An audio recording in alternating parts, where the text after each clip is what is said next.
Lisons cette terrible déclaration souvent réitérée dans la lettre aux Hébreux. Je jurerai, ils n'entreront pas dans mon repos. Hébreux 3:11. Et de nouveau retentit l'appel. Aujourd'hui, si vous entendez sa voix, n'endurcissez pas vos cœurs. Ce n'est pas un message d'évangélisation pour ceux qui ne sont pas sauvés. Beaucoup de sermons destinés aux incroyants s'appuient sur ces paroles. Maintenant, c'est le jour du salut. Aujourd'hui, n'endurcissez pas vos cœurs. Cependant, ces mots sont pris de l'Ancien Testament et employés dans le Nouveau pour les croyants. Et plusieurs fois, l'exemple d'Israël dans le désert est présenté aux croyants comme un avertissement, comme une base pour l'appel. Pourquoi donc tout cela? N'ont-ils pas été transportés en type du royaume des ténèbres au royaume du Fils de son amour? En type, ne sont-ils pas passés par la voie ouverte, par le précieux sang? N'appartenaient-ils pas au Seigneur?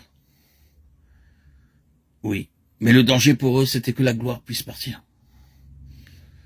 En quoi consistait ce danger? Il résidait dans le fait que leur cœur n'était pas fondé sur la satisfaction de Dieu, mais sur leur propre satisfaction. C'était le point qui focalisait tout leur désir dans le désert. Ils marchandaient constamment avec Dieu, et ce n'était pas en parole, c'était dans l'esprit. Il disait en fait, si tu satisfais nos désirs et nous donnes ce que nous voulons, nous irons avec toi, sinon nous n'irons pas. Ce fut souvent ainsi. Et quand de temps à autre le Seigneur répondait à leurs requêtes, ils étaient très heureux, prêts à aller un petit peu plus loin. Mais ensuite, ils devaient encore faire quelque chose de plus.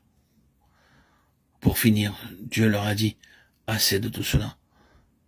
Je vous ai fait sortir pour ma satisfaction, pour mon plaisir, pour ma gloire.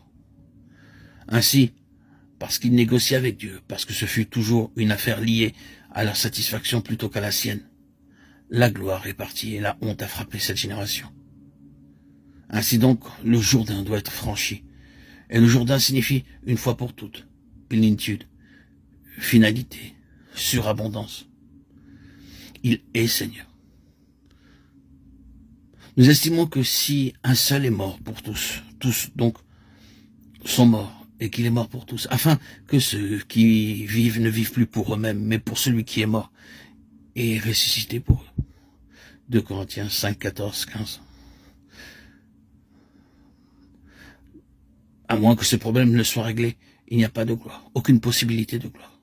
La gloire exige que nous reconnaissions non seulement qu'en Christ notre être injuste fut enseveli, mais qu'il a enseveli aussi toute possibilité qu'en nous-mêmes il y ait un jour quelque chose de juste. Vous êtes prêts à laisser enterrer votre pauvre moi malheureux et misérable, mais vous n'êtes pas toujours prêt à saisir et à enterrer la capacité supposée de votre être à vouloir se justifier. Vous tournez encore autour de ce misérable cadavre espérant qu'il produise une certaine vie. La seule chose à faire, c'est de la mettre là où Dieu l'a mis, de l'enterrer.